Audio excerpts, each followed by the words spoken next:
Most people think change is a battle. They talk about fighting bad habits, conquering weakness, destroying the old you. But what if that language is already the problem?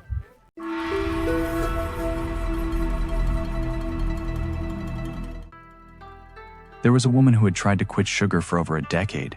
Every January, she promised herself this would be the year. She threw out all the sweets in her house. She told her friends. She posted about it online. For a few weeks, she felt powerful, clean, in control. Then one night, after a hard day, she found herself standing in a convenience store, staring at a shelf of chocolate bars like they were calling her name. She bought 3, ate them all in her car, and cried the whole way home. It wasn't just about the sugar, it was about what came after. The voice in her head didn't say you're human. It said, you're weak, you always fail, why do you even try? So the next day she didn't just eat sugar, she drowned in it. This is how most habit cycles work, not because the habit is strong, but because shame is stronger. We grow up learning that change comes from pressure, from force, from punishment. We believe that if we are hard enough on ourselves, eventually we will become better. But look closely. Has cruelty ever made you kinder? Has anger ever made you calmer? Has hatred ever made you whole? The truth is uncomfortable. Most people are not stuck because they are lazy. They are stuck because they are at war with themselves. Every bad habit is part of that war. One side says, stop, the other says, I can't, and the fighting never ends. There was a man who smoked for 25 years. He tried everything, patches, pills, therapy, willpower challenges, even locking himself in his house for a week. Each attempt ended the same way. He didn't just return to smoking. He returned with anger, with bitterness, with the belief that he was broken. One day, on a business trip, he met an elderly man in a small tea shop. They talked about life, about work, about stress. Eventually, the smoker joked, I've tried my whole life to quit, nothing works. The old man smiled and said, then maybe quitting is not what you should be trying to do. That sentence followed him for weeks. What does it mean, to stop trying to stop? We assume habits are enemies, but enemies are fought, and anything you fight gains power over you. Because now it is not just a behavior, it is a symbol, a rebellion, a secret comfort you run back to when the battle hurts too much. Think about it. When something is forbidden, it becomes louder. When something is fought, it becomes stronger. Your habit is not evil. It is not trying to ruin you. It is trying to help you survive something you once didn't know how to handle. The late-night scrolling is not about the phone. It's about escaping silence. The overeating is not about food. It's about filling an emptiness. The smoking is not about nicotine. It's about relief. Every habit started as a solution. Maybe not a good one. Maybe not a healthy one. But at the time, it worked. So instead of asking, how do I kill this habit? Try asking, what was this habit trying to protect me from? There was a young teacher who yelled at her students more than she wanted to admit. Every night she promised herself she would be calmer tomorrow. Every morning she failed by noon. The more she tried to control her anger, the faster it exploded. One day, exhausted, she stopped trying to fix it. Instead, she started watching it. When did it appear? What did her body feel like before it came? What story was playing in her mind? She noticed something strange. Anger didn't appear suddenly. It always came after she felt disrespected, after she felt invisible, after she felt powerless. Anger wasn't the problem, it was the alarm. And once she listened to it, instead of silencing it, something shifted. She started setting boundaries, asking for support, speaking before exploding. The anger didn't disappear overnight, but it no longer ruled her. This is the first secret of real change. You don't defeat habits, you understand them. A habit you understand begins to loosen. A habit you hate only tightens its grip. Most people think awareness is weak. They think only force works. But awareness is not passive. It is precise. It is powerful. It creates space between you and what controls you. The moment you can say, I am feeling an urge, instead of, I am the urge, something breaks. You are no longer inside the storm, you are watching it. And storms always pass. But here's where most people get confused. They hear this and think, so I just accept my habits and do nothing? No, you don't surrender to the storm. You stop trying to punch the rain. You learn how weather works, and that changes everything. Most people believe cravings are permanent. When an urge hits, it feels endless, like something that will only stop if you obey it. But that feeling is a lie, not a moral lie, a biological one. There was a man who tried to quit social media. He deleted every app from his phone and felt proud, until the silence became loud. His fingers kept reaching for a screen that wasn't there. He felt restless, empty, irritated. By day 3, he reinstalled everything and scrolled for hours, not even enjoying it, just escaping the discomfort. He didn't fail because he was weak. He failed because he misunderstood cravings. Cravings are not commands, they are waves. They rise, they peak, they fall. But when you've never stayed long enough to watch them fall, you start to believe they never do. Think about the last strong urge you had. In the moment, it felt urgent, important, necessary. But if someone had stopped you and distracted you for 10 minutes, where would that urge be? We assume urges are endless because we always answer them immediately. There was a woman trying to quit late-night snacking. Every night around 10 p.m. the same desire appeared: chips, chocolate, something crunchy, something sweet. She told herself she had no control. One night, instead of eating, she tried something strange. She sat on her bed and said quietly, "Okay, let's see what happens if I don't move." She didn't distract herself, she didn't scroll, she didn't drink water to trick herself. She just felt it. Her stomach felt tight. Her mouth felt restless. Her mind started bargaining. "Just a little. You had a hard day. Tomorrow you'll be better." She noticed the urge grew stronger for a few minutes, almost unbearable. Then, without her doing anything, it softened. By 10 minutes it felt distant. By 15 it felt gone. She was shocked, not because she was strong, but because the urge wasn't. That night changed how she saw herself. She realized she wasn't controlled by cravings, she was just unfamiliar with their lifespan. Most urges reach their strongest point within a few minutes. Then they fade, like a wave that crashes and dissolves back into the sea. But when you fight a wave, it drags you under. When you run from it, it chases you. When you ride it, you stay above it. This is what real self-control looks like. Not force, not denial, but presence. There was a businessman who smoked for 20 years. Instead of throwing away his cigarettes, he kept them close, not to tempt himself, but to remove fear. When he wanted to smoke, he picked one up, smelled it, held it. Then he set a timer for 10 minutes. He told himself, "You can smoke after this if you still want to." But during those 10 minutes, he didn't distract himself. He didn't fight. He just noticed, where did the craving live in his body? Was it in his chest, his throat, his hands? What thoughts came with it? Stress, pressure. I deserve this. He watched the urge like a scientist watches a reaction. By the time the timer rang, most days the urge was weaker. Sometimes it was gone, sometimes it was still there, but no longer loud enough to control him. This wasn't willpower, it was understanding. The power came from knowing, this feeling will change. That knowledge alone makes it bearable. Pain is hardest when you believe it will never end.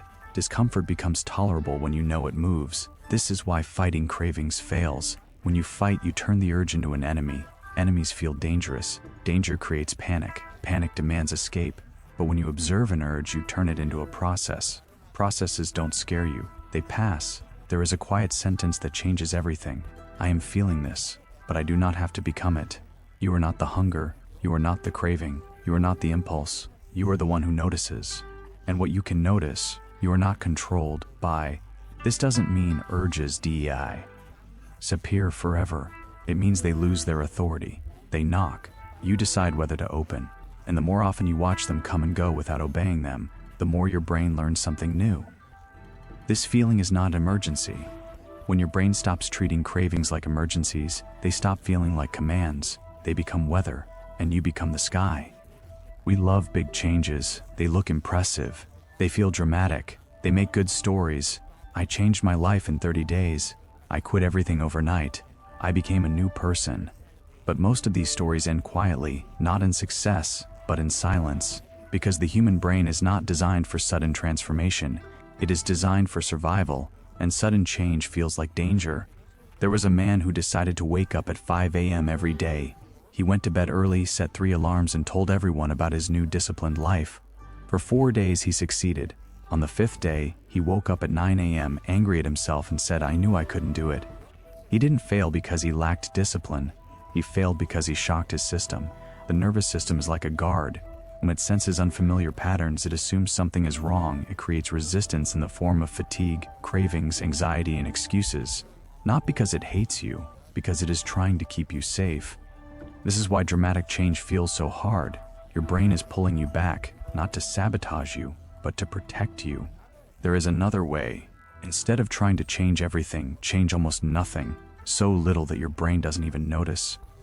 There was a woman who wanted to stop watching TV for 4 hours every night. She had tried quitting completely many times. It always lasted a week, then collapsed. This time, she did something strange. She watched TV for 3 hours and 55 minutes. That was it, 5 minutes less. It felt ridiculous. It felt too small to matter. But it didn't trigger resistance. The next night, she did 5 minutes less again. She didn't announce it. She didn't celebrate it. She just did it. After a month, she was watching an hour less every night. After 3 months, she had replaced that time with reading and walking. Not because she forced herself, but because space had slowly appeared. Tiny changes do not feel heroic, but they feel possible, and what feels possible gets repeated. Repetition is what changes the brain, not intensity. Think of habits like paths through a forest. The more you walk one path, the clearer it becomes. The less you walk it, the more it fades. You cannot erase a path by wishing. You erase it by not walking it, and walking another one instead. But new paths are hard at first, not because they are wrong, but because they are new. So instead of building a highway, you build a footstep, one small step, then another. This is why slow change lasts. It doesn't scare your nervous system. It doesn't trigger rebellion. It doesn't demand perfection. It asks for consistency. There was a man addicted to checking his phone first thing in the morning. He tried leaving it in another room. He tried deleting apps. He always failed. So he tried something easier. He placed a book next to his bed, not instead of his phone, just next to it. Every morning, before touching his phone, he read 1 page, not a chapter, not 10 pages. 1. Some days he read more, some days he didn't, but he always read 1. After a few weeks, reaching for the book felt natural. The phone didn't disappear, it just lost its position of power. This is how habits really change. Not by being attacked, but by being crowded out. When something better grows, something weaker fades. You don't rip out weeds by screaming at them, you plant something stronger beside them. And over time, the weeds lose the light. Big change is made of tiny choices done many times. Not perfect days, but patient ones. If your goal feels heavy, make it lighter. If your plan feels hard, make it smaller. If your change feels impossible, make it almost nothing. Because almost nothing repeated becomes everything. Most habits don't survive because they feel good. They survive because they mean something. The cigarette is not just smoke. The food is not just taste. The scrolling is not just boredom. They are answers to questions. You don't know. You're asking. There was a man who drank every evening after work. He told himself he drank because he liked it, because it helped him relax, because everyone did it. But when he paid attention, he noticed something deeper. He didn't crave alcohol at parties. He didn't crave it on vacations. He craved it at 6 p.m., right after work, not because of alcohol, because of transition. Work ended, but his mind didn't. Alcohol was the bridge between pressure and rest. It was his way of changing worlds. Once he saw this, he stopped asking, "How do I quit drinking?" and started asking, "How do I change gears?" He created a new ritual, not dramatic, not impressive. He changed clothes, made tea, sat for 10 minutes and drew something he loved as a child. The alcohol didn't vanish overnight, but it stopped being necessary, because the need it served was finally being met. This is the truth most people miss. You are not addicted to the habit. You are attached to what it gives you: comfort, relief, escape, connection, control. Until you understand what you are really seeking, you will keep returning to the same door, even if you hate what's behind it. There was a woman who shopped online every time she felt lonely. Packages arrived almost daily. She didn't even enjoy opening them. She just didn't want to feel invisible. Shopping made her feel seen, by a screen, by a delivery driver, by a notification that said, "Your order is on the way." Once she saw this, she stopped trying to stop shopping. She started trying to stop disappearing. She joined a small class. started meeting people weekly, called one friend every weekend. The habit weakened not because she fought it, but because it was no longer needed. This is why simply removing habits fails. Nature hates empty space. If you take something away without replacing what it provided, the mind will demand a substitute and will usually choose the familiar one again. So the real work is not subtraction, it is alignment. What do you actually want when you reach for that habit? Not the surface answer, the deeper one. Not I want food, but I want comfort. Not I want my phone, but I don't want to feel alone. Not I want a drink, but I want to stop thinking. When you meet the real need, the habit loses its job, and a habit without a job doesn't stay long. This is also where purpose matters. When your life feels empty, habits fill it. When your life feels meaningful, habits become optional. This doesn't mean you must find some grand destiny. It means finding small reasons to care, something that makes you feel alive, useful, connected, honest. When you build a life you don't want to escape from, you stop needing escape. And slowly, without drama, the old patterns fade, not because you killed them, but because you outgrew them. Most people think breaking a habit means destroying something, but nothing in nature works that way. Trees don't destroy old branches, they grow new ones, and the old ones fall when they are no longer needed. This is how real change happens, not by tearing yourself apart, but by becoming more. There was a woman who hated herself every time she failed a diet. She called herself weak, broken, hopeless. She thought shame would fix her. It didn't. Shame only made her hide. And in hiding, she ate more. One day she tried something radical. She stopped attacking herself. When she overate, she didn't insult herself. She didn't promise punishment. She didn't swear dramatic oaths. She just said, "Something in me needed something." Then she asked gently, "What was I feeling before this?" Lonely, unseen, anxious about money, tired of pretending to be strong. Food wasn't the enemy, it was the messenger. As she started listening, patterns appeared, and where there is awareness, there is choice. Not perfect choice, but possible choice. This is what self-compassion really is. Not excuses, not weakness, but honesty without cruelty. You cannot hate yourself into becoming better. You can only grow from a place of respect. Inside, you are different parts. One that wants comfort, one that wants growth, one that is afraid, one that is tired. When you shame yourself, these parts fight. When you listen, they cooperate, and cooperation creates change. Think of your habits like old roads. You've walked them for years. They are easy, familiar, automatic. Even if they lead somewhere you don't want to be, you cannot erase a road by yelling at it. You erase it by walking another one. At first, the new road is hard. You trip, you get lost, you forget where it starts. But each time you walk it, it becomes clearer. And each time you don't walk the old one, grass grows.